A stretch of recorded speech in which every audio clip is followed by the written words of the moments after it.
We're spilling tea on religion and health, where intersections of faith and healing combine on religiosity.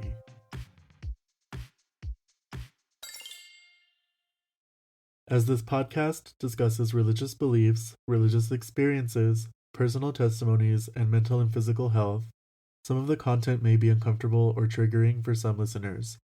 Content warnings will be provided in the description of each episode. Any personal journeys discussed on this podcast do not constitute health, medical, or religious advice. We are simply trying to capture the lived experiences of real people who would like to share their own stories about religion and/or health. This is your host, Adren. The Pope is dead. Long live the Pope. On April 21st, 2025, an Easter Monday, Pope Francis passed away after 12 years of papacy. May he rest in peace. In this episode, we will discuss the legacy of Pope Francis, the lunacy of President Donald Trump's bid for the papacy, a brief discussion on the conclave and the new Pope, Pope Leo XIV. This is Religiosity's first long, steep episode, where we are taking a deep dive into papal legacy and futurity.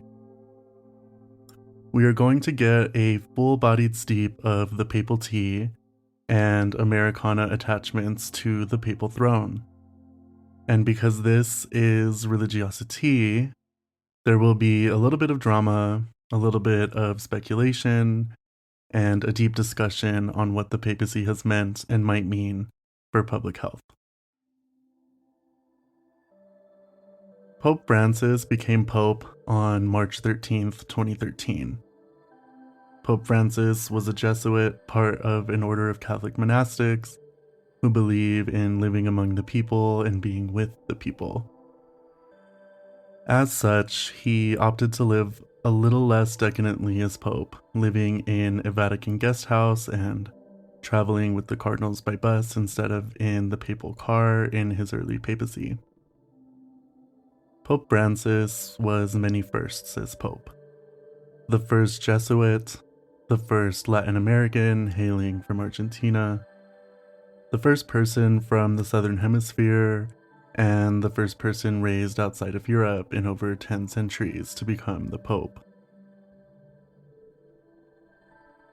Pope Francis began his journey through the priesthood in Argentina, then called José Mario Bergoglio, after a series of extraordinary experiences, including an experience in a parish where he felt the loving presence of God after taking sacrament. According to the Vatican's website, Pope Francis describes his calling to the priesthood through this experience as follows. Before going to the party, I passed by the parish where I was going, found a priest whom I did not know, and felt the need to go to confession. This was an experience of encounter for me. I found that someone was waiting for me, but I don't know what happened. I don't remember. I don't really know why it was that priest there, whom I didn't know, why I felt this strange urge to go to confession. But the truth is that someone was waiting for me. He had been waiting for me for a long time. After confession, I felt that something had changed. I was not the same. I had heard, just like a voice, a call. I was convinced that I had to become a priest. This experience in faith is important. We say that we must seek God, go to Him to ask forgiveness. But when we go, He is waiting for us. He is first. You go a sinner, but He is waiting to forgive you. End quote. José Mario Bergoglio was ordained as a priest by Archbishop Ramón José Castellano in 1969 and spent over 50 years in the Catholic priesthood overall. His earlier priesthood was riddled with humanitarian and social justice issues during an Argentinian coup and civil war. He is reported to have helped hide people who were targeted by the regime and help others flee the country to avoid persecution. Compassion and humanitarian aid was a major keystone of his life in the priesthood and as Pope Francis. He eventually became the Archbishop of Argentina, where he advocated for the poor and other humanitarian issues, supporting social justice, and then even distribution of wealth. As a Jesuit, he embodied his connection to the people, including the poor, by living in modesty even as an archbishop, even as a pope. He continued to preach the word of God, focusing on narratives that center care for your fellow man, and Jesus' teachings on poverty, charity, and how one ought to treat others. Jose Mario Bergoglio became Pope Francis in 2013 after the resignation of Pope Benedict. He chose the papal name of Francis to honor Saint Francis of Assisi, the saint who founded the Franciscan order, chose to live a life of poverty following the teachings of Jesus, the patron saint of Italy, animals and ecology, merchants, and against dying alone. This seems to be a fitting name for Pope Francis, who also chose to follow a humble life following the teachings of Jesus. Pope Francis's papacy was marked by a lot of social justice change within the Catholic faith. These changes including reprioritizing care for the poor and a less obsessive stance on sex and sexual ethics, including homosexuality and bodily autonomy for women seeking abortions. To be clear, Pope Francis has never acknowledged positive stances on these issues. He simply felt that the Church's attention might be better used to support other causes. Pope Francis was known globally for his sentiments on LGBTQIA+ rights and dignity, allowing blessings towards gay people seeking gay marriage while not blessing the union itself, which was a shift away from his historical stances in Argentina against the legalization of same-sex marriage. I think Pope Francis recognized that for the Catholic Church to survive, they needed to appeal more to the social changes that have been occurring among younger global demographics, including a more nuanced perspective on LGBTQIA+ identities, mental health, bodily autonomy, and other issues. Francis was a complex and complicated pope. He later backtracked and flip-flopped a bit on his stances relating to these issues, trying to balance between social progressivism and love for all, while still retaining the ideological core of Catholicism, not just as an institution, but as a faith and the unerring word of God. Pope Francis cared a great deal about mercy and being merciful. He said in reflection on a painting of St. Matthew, "Jesus came from healing a paralytic. As he was leaving, he found this man called Matthew. The Gospel says he saw a man called Matthew, and where was this man? Sitting at the tax booth. One of those who made the people of Israel pay taxes to give them to the Romans, a traitor to his country. These were despised. The man felt looked down upon by Jesus. He said to him, 'Follow me,' and he got up and followed him. But what happened? That is the power of Jesus' gaze. Surely he looked at him with so much love, with so much mercy, that look of the merciful Jesus, 'Follow me, come,' and the other looking sideways with one eye on God and the other on money, clinging to money as Caravaggio painted him. Just like that, clinging and also with a surly, gruff look. And Jesus, loving, merciful, and the resistance of the man who wanted money, he was such a slave to money, falls, and he got up and followed him. It is the struggle between mercy and sin. But how did the love of Jesus enter that man's heart? What was the door for it to enter? Because the man knew he was a sinner. He knew it. The first condition to be saved is to feel in danger. The first condition to be healed is to feel sick. To feel oneself a sinner is the first condition for receiving this merciful gaze. One may say, "Father, but is it a grace to feel sinful, really?" For it is to feel the truth. But not sinner in the abstract. Sinner for this, for this, for this. Concrete sin, concrete sins, and we all have many of them. Let us go there and let Jesus look at us with the merciful gaze full of love. End quote. I like this quote because of the callbacks to healing, especially healing through faith and promoting spiritual health. This is a great representation of the moral sickness rhetoric that often permeates religion and religious doctrine. That to be healed is to be divine, and to be divine is to be healed. This dialectic is important though. It talks about mercy as much as sin and how acknowledging sin is crucial to spiritual diagnosis for healing. It's also interesting that Pope Francis turned his attention to this portrait of Matthew, which was said to be a favorite of his when Matthew is the patron saint of accountants and civil servants. Pope Francis was staunchly in favor of serving the poor, which I know we've discussed already, but was also a huge proponent of the public good at a global scale. Despite his contradictory statements on LGBTQIA+ rights, or his doctrinal refusal to appoint women as deacons in the diaconate, he still believed that spiritual health and well-being were paramount to human good. He was quoted in an interview saying, "The thing the church needs most today is the ability to heal wounds and to warm the hearts of the faithful. It needs nearness, proximity. I see the church as a field hospital after battle. It is useless to ask a seriously injured person if he has high cholesterol. You have to heal his wounds, then we can talk about everything else." Further highlighting the role of faith in an overall health framework, mental, physical, and spiritual, the very crux of this show. Pope Francis, in his monumental encyclical Laudato Si, brought environmental justice, and through that concerns about environmental health and human sustainability, to the Vatican and to the forefront of global Catholicism. An encyclical is a letter from the Pope to all bishops of all Catholic churches, and sets the tone for papal priorities and directives for the direction of the Church. Laudato Si was monumental for being the first encyclical that was entirely dedicated to environmental justice, and how the Church might support environmental justice through doctrinal interpretation and promoting general welfare. Laudato Si was titled after a quote from St. Francis of Assisi. Remember him?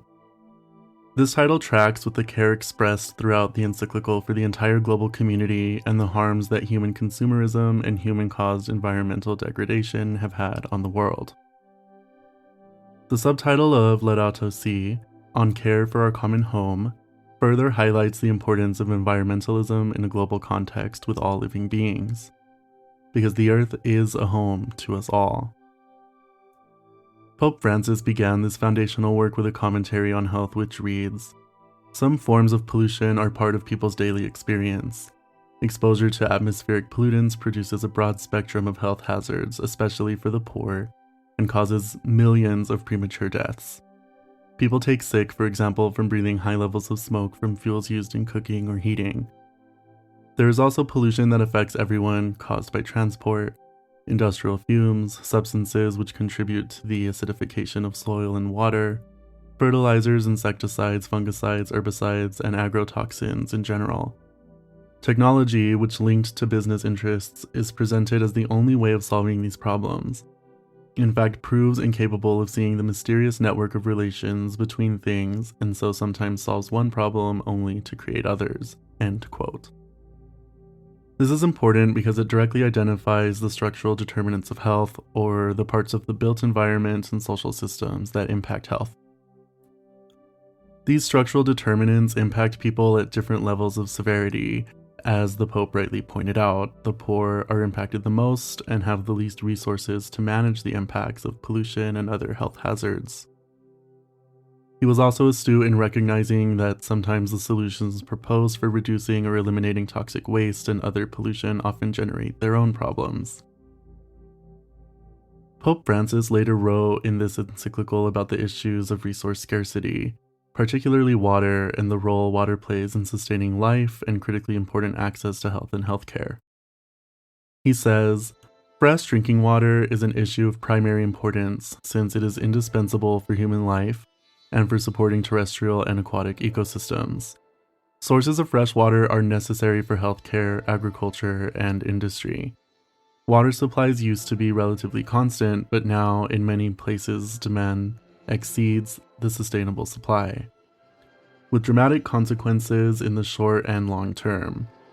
Large cities dependent on significant supplies of water have experienced periods of shortage, and at critical moments, these have not always been administered with sufficient oversight and impartiality.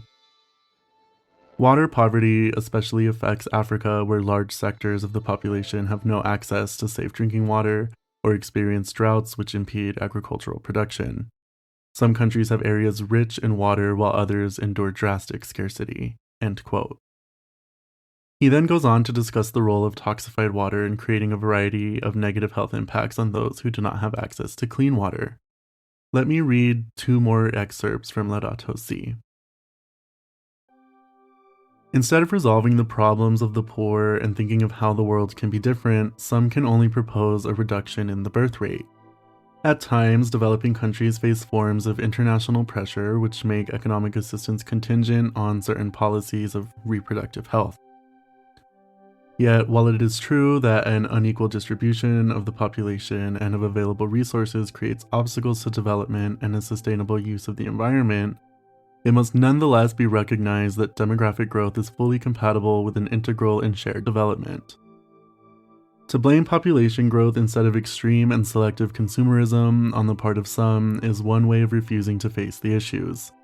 It is an attempt to legitimize the present model of distribution where a minority believes that it has the right to consume in a way which has never been universalized, since the planet could not even contain the waste products of such consumption. Besides, we know that approximately a third of all food produced is discarded, and whenever food is thrown out as if it were stolen from the table of the poor. Still, attention needs to be paid to imbalances in population density on both national and global levels, since a rise in consumption would lead to complex regional situations as a result of the interplay between problems linked to environmental pollution, transport, waste treatment, loss of resources, and quality of life." End quote. This quote dissects the global policies by which we enact aid delivery mechanisms between countries. I think this piece of the encyclical is particularly important because it discusses how the countries or nation states with the most resources often dictate or try to legislate, through financial power, the bodies of those who have less resources, as if to say they do not deserve to procreate if they do not have access to the resources needed to sustain life, as if those resources have not been colonized and controlled by the nations who hold the resources. It is a poignant and correct call-out of consumerist capitalist ideals and how capitalism in the West has been weaponized to control the bodies of others for access to resources we hold. Mind you, I do think having policies to promote bodily autonomy, safer sex, and options for different reproductive healthcare practices, like contraception or abortion, are critical public health initiatives. Is it the place of those empowered to dictate those realities for the parts of the world who are in the most need? Especially when, as the Pope pointed out, those resources are often discarded as waste when unused anyway. It creates a false narrative of resource scarcity that we have created to fuel the capitalist engine. Finally, the last quote I'll pull from this document reads, "Yet we can once more broaden our vision. We have the freedom needed to limit and direct technology.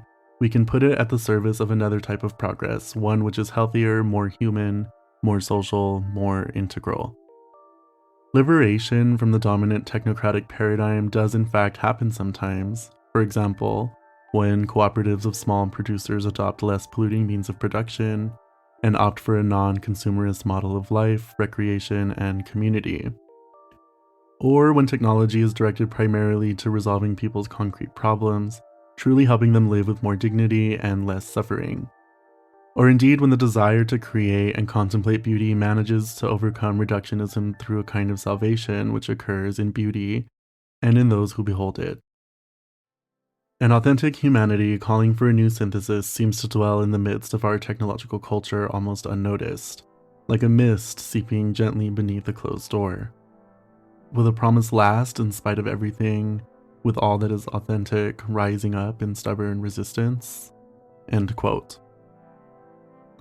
I find it interesting that Pope Francis was calling out the technocratic hold on resources 10 years ago that we are so very crucially witnessing unfold today. A technocracy happens when a select group of technological elite people control the government or business interests of a nation. We are seeing this now with people like Elon Musk, a technological entrepreneur guiding public policy and slashing budgets of programs that do good, not just for the United States, but for the world. Programs like PEPFAR and USAID. Programs that center both environmental justice, economic justice, and public health. The Pope knew 10 years ago what our reality would be today with the rise of unfettered capitalism, consumerism, and the proliferation of technocratic power through innovation and resource hoarding. He also had the foresight to call out these structures of power and describe the impacts they had and would have on the environment and on people, especially the people who cannot afford to move away, cannot afford to access healthcare, or cannot afford the innovations the technocrats are saying will save us and give us a better life. Pope Francis left behind a legacy of care and commitment to the global community, not just the Catholic community, though obviously that was maybe his primary concern. In his final months of life, the Pope went toe-to-toe with the United States politosphere, particularly with Vice President J.D. Vance, the second ever Catholic Vice President of the U.S. and a Catholic convert. This episode is not about J.D. Vance, so the details of his conversion to Catholicism may have to be teased out in another episode. However, our Vice President certainly has a lot to say about his interpretation of liturgical meaning. Earlier this year, he stated there was a Christian concept of the order in which a person should love, ordo amoris, as it's called, a theological framework created by Augustine of Hippo and later expounded upon by Thomas Aquina. It starts with God, then the family, then the community, then the nation, then the world. Interestingly, this is similar to a Buddhist meditation practice called metta, spelled M-E-T-T-A, that starts with directing love towards yourself and moving outward and broader over the course of the meditation, including a part of the exercise that asks you to love someone you probably hate. My words here, not the Buddhist canon. However, in both the Buddhist meditation, this hierarchy resembles, and in Christian values of love thy neighbor, the hierarchy isn't an order of love, it is a group of concepts to help us spread out that love. It is never exclusionary. Pope Francis directly countered Vance's remarks with his own. He said, Christian love is not a concentric expansion of interests that little by little extend to other persons and groups. In other words, the human person is not a mere individual, relatively expansive with some philanthropic feelings. The human person is a subject with dignity who, through the constitutive relationship with all, especially with the poorest, can gradually mature in his identity and vocation. The true ordo amoris that must be promoted is that which we discover by meditating constantly on the parable of the Good Samaritan. That is, by meditating on the love that builds a fraternity open to all without exception. End quote. On Easter Sunday 2025, Pope Francis delivered his final address, the traditional Easter Urbi et Orbi, which blesses the world and calls for peace, disarmament, and the release of prisoners. After the address, the Pope met one final time with the American Vice President where they exchanged pleasantries. The day before, the Pope had Vance meet with Cardinal Pietro Parolin to discuss current international events and the priorities and stances of the Church on these events. On April 21st, 2025, Pope Francis passed away. The internet swept in and said he died from cringe after meeting with the Vice President, but we know that he had ongoing health issues and was previously hospitalized and unresponsive from a bout of pneumonia. The legacy left behind by Francis was one of global universalism, expansions of compassion and human dignity, a call to action to love as Jesus loved, the poor, migrants and refugees, and the global community. No ordo amoris, just love. His views on health and feeling can be summed up in his own words. Health is one of the most valuable gifts desired by all, and that in the biblical tradition, the closeness between salvation and health has always been highlighted, along with their many and mutual implications. The fathers of the Church used to refer to Christ and his work of salvation with the title Christus Medicus. He is the Good Shepherd who cares for the wounded sheep and comforts the sick. He is the Good Samaritan who does not pass by the injured person at the roadside, but rather, moved by compassion, cures and attends to him. End quote. So I ask you, listeners, how do you carry love without hierarchy? What would it mean to center the sick, the poor, and the planet in your own ordo amoris? While you let that tea steep, let's talk about what happens when a pope dies. After Pope Francis passed on Easter Monday, the world slipped into mourning, and the prophecy girls got to work. Doomsday chatter lit up the internet. Nostradamus predicted the death of an elderly pope and a successor who would usher in the end times. People cited the supposedly limited number of papal portrait slots left in St. Paul's Basilica. Others reached for St. Malachi's prophecy of the popes and declared that the clock was ticking towards the end. And of course, in true American fashion, Christian nationalists declared that President Donald Trump should become the next pope, despite not being Catholic or subtle or papable. But despite all the apocalyptic Reddit threads and presidential cosplay, here's what actually happens when a pope dies. A conclave is called. The conclave is a formal gathering of cardinals inside the Sistine Chapel in Vatican City to elect the next pope. Technically, any baptized Catholic man can be elected, but in practice it's almost always chosen from within the College of Cardinals. And yes, it's basically holy political theater, full of rituals, symbolism, and arcane pageantry that dramatizes the spiritual weight of the process. Cardinals enter the conclave wearing their crimson robes, like theological senators. They deliberate, they pray, and they vote by writing names on slips of paper and dropping them into a special chalice urn. Ballots are counted until one man receives a 2/3 majority. At the end of each voting round, the ballots are burned. Black smoke means no decision. White smoke means we have a pope. And then a cardinal steps forward and declares from the balcony, Habemus Papam, we have a pope. The new pontiff is revealed to the world by name and begins their reign immediately. Now, why do I call this political? Because it is. The Pope isn't just a religious figure, he's the spiritual CEO of one of the largest institutions in the world. When the College of Cardinals elects a pope, they're not just choosing a theologian, they're selecting the face of Catholic diplomacy, social teaching, and institutional response to global crises. When Pope Francis was elected, the Cardinals sent a signal. The Church was ready to lean into universality, humility, and social justice. He spoke for the poor, for migrants, for the earth. The next pope might not. And that matters. The Church has enormous soft power. When a pope says about LGBTQ+ people, about abortion, about war, about environmental collapse, it ripples into politics, healthcare, policy, and cultural consciousness across governments across the globe.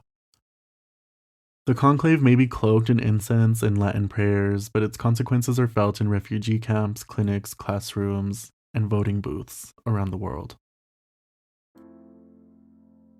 Before the conclave was even formed for the selection of the new pope, Christian nationalists began proclaiming that Donald Trump would be the perfect papal prince to make the world great again. Unfortunately, MAGA doesn't have quite the same ring as MAGA. While I critically have to wonder if this started as a joke, President Trump himself fanned the flames, posting what appeared to be an AI-generated photo of himself in full papal attire. Not just from his personal account, but from the official White House channels. Now, no one seriously thought this would make him a legitimate candidate for Pope, but the imagery matters. It reinforces Trump as a kind of Christian savior for the American people. His near-death experience is reframed as divine appointment. His establishment of the White House Office of Faith, his executive order targeting anti-Christian bias, it's a mythology in the making. One where the gospel of love thy neighbor becomes deport thy neighbor. One where God's love in this version of Christianity is not universal, but specifically engineered for white American populists who believe empathy is a sin. And here's the thing. When religion is weaponized to promote political violence or exclude entire populations, it doesn't just corrupt theology, it becomes a public health issue. From trans healthcare bans to refugee denials, this rhetoric turns sacred doctrine into state-sanctioned harm.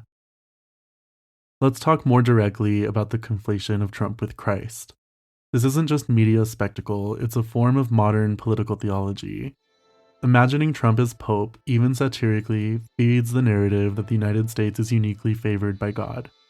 That Trump is not just a politician but a messiah, ordained to restore divine order through white Christianity.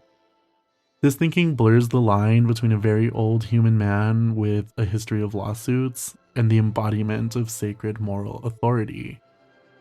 It's also an empire reboot. Trump in papal drag isn't just ridiculous, it's revealing. It tells us the American imperial psyche isn't done playing world church. This is manifest destiny repackaged as liturgical robes, insisting the world must be saved by American exceptionalism, and that exceptionalism wears a red hat. And psychologically, in a nation starved for meaning, people will trade theology for theater. Trump as Pope is less about Catholicism and more about the deep psychic need to believe in something, anything, that promises order in chaos. That's how fascism sells itself, as faith, not force. I want to say it clearly and as often as I can. This rhetoric is dangerous, it is divisive, and it degrades the democratic structures of US and abroad. It's no accident that messianic fantasy rose up right as Pope Francis died. Where Francis preached mercy, Trump promises dominance. Where Francis asks us to care for the earth, Trump asks us to conquer it. And where Francis asked us to dismantle empire and love our neighbors, Trump stands in its skeletal remains making a lich out of liberty. While President Trump was never a serious candidate for the papacy, it did go to another American. Habemus Papam, introducing Pope Leo XIV, formerly known as Cardinal Robert Prevost. Despite my earlier admonishment of American exceptionalism, it appears the College of Cardinals hopes to capitalize off of it, making the United States a political and theological battleground for justice, human rights, environmentalism, and how we ought to love our neighbors. With Christian nationalists at our front and the new papacy at our rear, the debate over morality has become entwined in Americana. The new Pope Leo, who was proclaimed on May 8th, 2025, has many parallels with Pope Francis. Starting with his own round of firsts, he is the first person from the United States to ascend the papacy, he is the first Augustinian pope, and is the first North American to become a pope, though Francis will always be the first from the Americas. Robert Prevost was born in Chicago, Illinois in 1955 and entered discernment and seminary in 1977, taking his solemn vows on August 29, 1981. He studied canon law, which are the rules and regulations that govern the structures of the Catholic Church, and also taught canon law while serving in Peru. This makes him particularly primed for church governance with an intricate knowledge of how it is supposed to be structured in accordance with scriptural precedents. This has implications still for particular social rights issues, including stances on abortion and same-sex marriage. Again, the Church has never offered affirmation of same-sex marriage or abortion access, and Pope Leo is unlikely to deviate from that doctrine. He has publicly discussed his hesitation for blessings for same-sex couples even without blessing the union itself. While he may carry the gentler demeanor of Francis, his positions remain rooted in canon law and theological conservatism, especially when it comes to the structure of the family, gender, and sacramental authority. He also is unlikely to elevate women to the diaconate. That said, Pope Leo XIV has also demonstrated a commitment to social justice that echoes his predecessor. His years of missionary work in Peru, his advocacy for marginalized communities, and his critiques of nationalism suggest that, like Francis, he understands the global church as a body in tension, torn between preservation and progress. In advocacy of both, loving thy neighbor and promoting fair treatment of migrants and refugees will continue to help these individuals gain access to better quality of life, better access to health and healthcare, and overall better well-being. His commitment to environmentalism also furthers the Catholic agenda of promoting global welfare through mitigating the climate crises we are seeing unfold and ensuring better environmental health conditions at the global scale. In his first words as Pope, he stood on the balcony of St. Peter's Basilica and said simply, "Peace be with all of you." He honored Francis. He reminded the world that evil will not prevail, and he said something I think we need to hold close right now. With you, I am a Christian. For you, a bishop.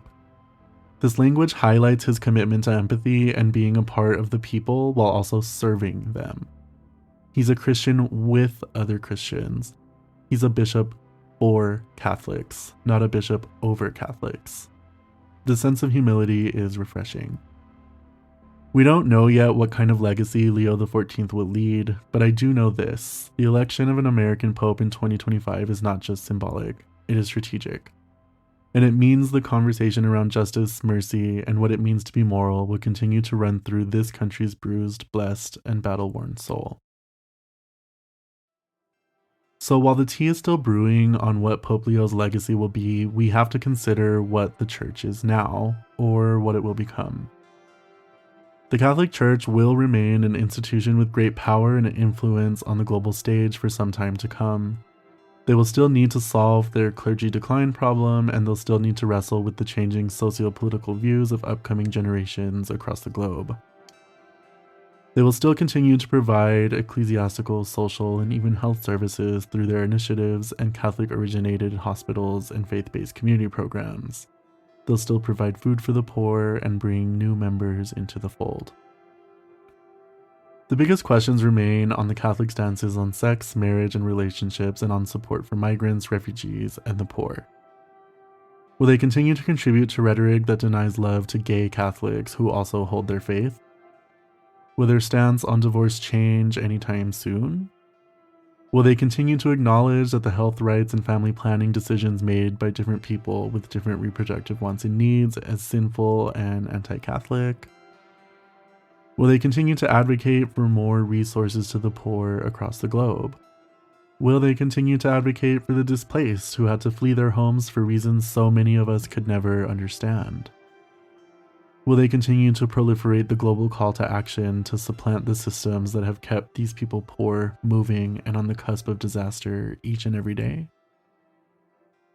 So the truth about what the church will remain becomes the weight of morality that guides countless Earthian citizens, and how they choose to apply that weight moving forward will have undeniable impacts on the health and well-being of those countless citizens. There's an opportunity in each new papacy to redirect the intentionality of canonical discourse into something new, something more in alignment with the shifting values of a globalized society. They are a moral authority, and moral authority isn't symbolic, it's operational. We just have to wait and see what comes out of the Vatican in the coming days, months, and years. The incumbency of any new religious leader is always filled with anxiety, excitement, and a little bit of drama. Just wait until the next Dalai Lama has to be selected through supernatural means when the traditional Tibetan society and the Chinese government fight over who gets control over a reborn soul. So why would the election of a new pope be any less so? We are left with an enormous legacy created by Pope Francis, a legacy filled with contradiction but an overarching theme of love, kindness, and global investment. We have seen societal progress played out through the pontifications of the embodiment of Catholic authority. Whether that legacy continues with Leo or whether he will choose his own legacy and destiny remains to be seen. Stay critical, stay sharp, be aware of what comes out of the Vatican, especially in a time of such geopolitical strife and unrest. Preserve your spirit, even beyond faith. It's okay to question who you are in these moments, and it's definitely okay to question the systems of authority when we need to know how they will serve and protect us. We all have a stake in the papacy, even if we aren't Catholic. I'm not Catholic, and I did this whole episode because it is that important for the geopolitical forces we are seeing today. Be kind to yourself, be kind to one another. Remember, the smoke may clear, but we still need to breathe. And that's the religiosity. Thank you for listening to my first long, steep episode where we really let that tea get rich, dark, and full of flavor. I hope you enjoyed this format. I hope you learned something. Thank you for listening. You can follow me on Instagram at religiosity, or contact me through the link in the show notes if you have any questions or if you'd like to share your religiosity. Be happy, be healthy, and be well. Bye.